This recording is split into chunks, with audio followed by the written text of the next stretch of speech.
Awal Maret 2025 banjir besar melanda wilayah Bekasi, Jawa Barat. Di kota Bekasi, sedikitnya 7 kecamatan terdampak langsung.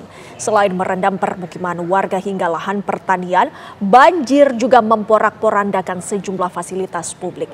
Bagaimana banjir kali ini membuat Bekasi seperti tak berdaya? Selengkapnya dalam Benang Merah ketika banjir lumpuhkan Bekasi.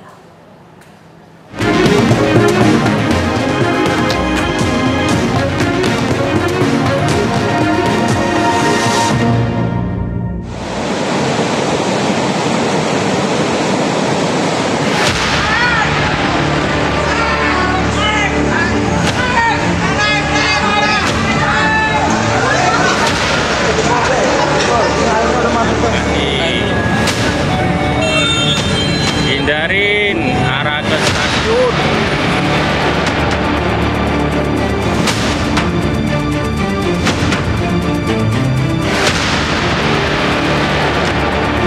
Jadi saya sekitaran 5 jam udah ada di atas genteng.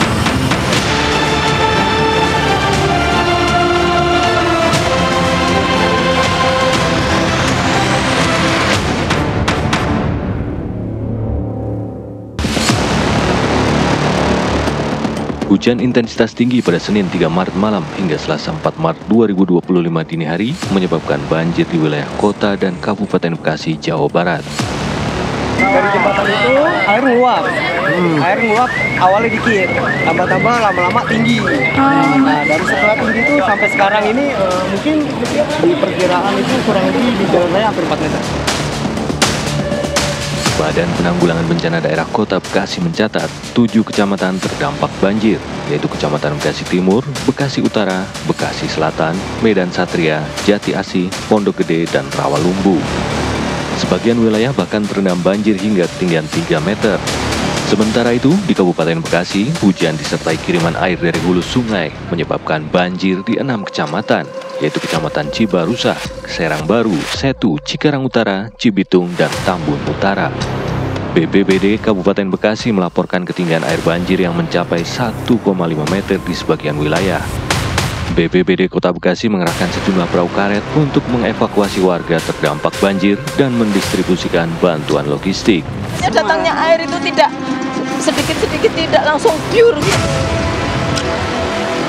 Terlanjur ketakutan karena airnya tinggi banget. Motor saya kerendam satu, dua-duanya mungkin kerendam di sini.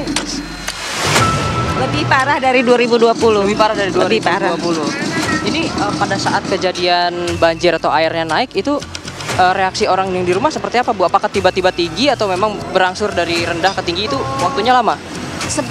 Sementara sih agak rendah, tapi langsung pintu jebol langsung tinggi. Di intinya air gedenya itu dari jam 1, jam 2 itu udah parah-parahnya, udah sampai ke atas lah, udah orang saya aja tadi termasuk tidur di atas air.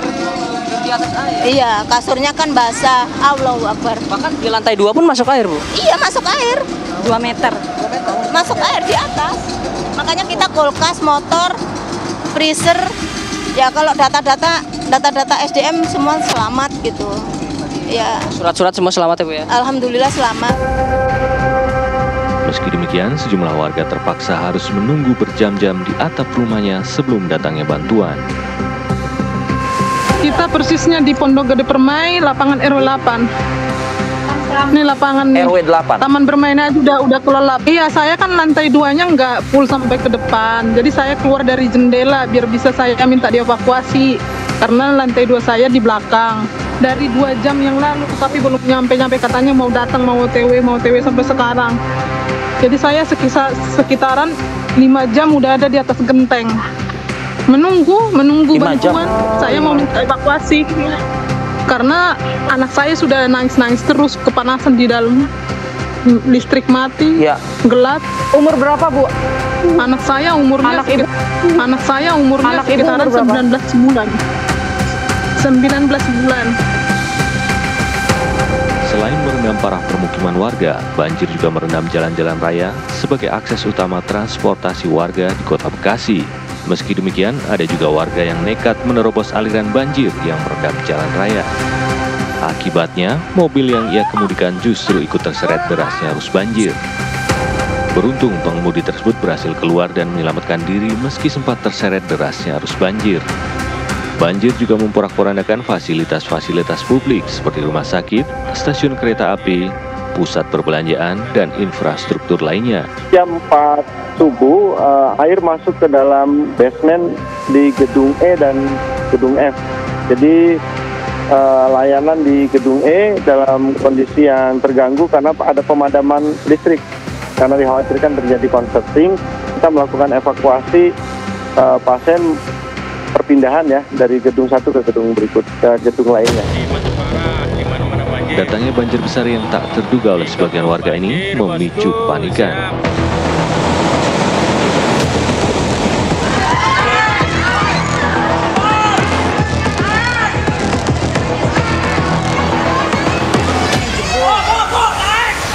Di tengah hantaman arus banjir yang semakin membesar, sebagian pedagang pusat perbelanjaan ini terus berusaha menyelamatkan diri beserta barang dagangan mereka.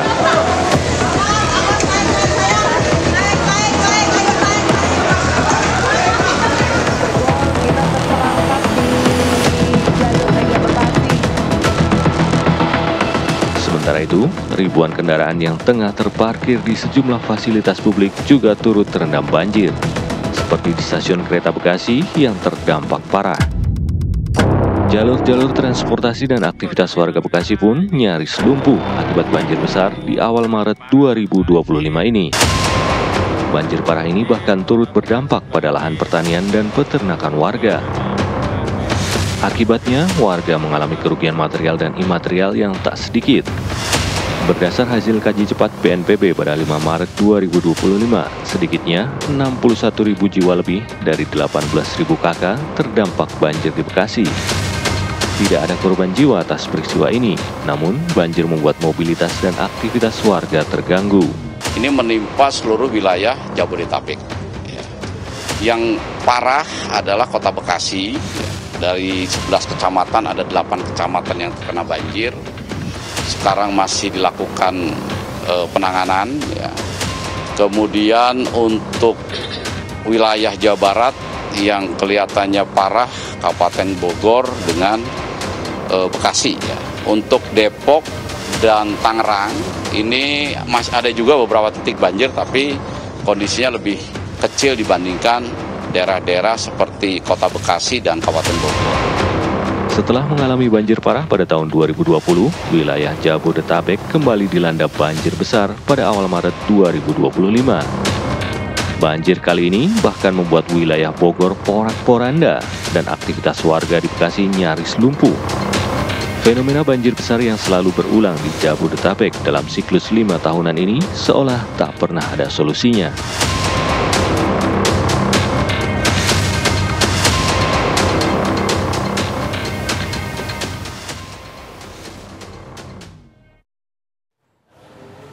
Pemirsa, Pasar Kauman jadi salah satu tempat favorit warga Yogyakarta berburu kuliner berbuka puasa. Ada kuliner apa saja di sana? Kabar selengkapnya sesaat lagi.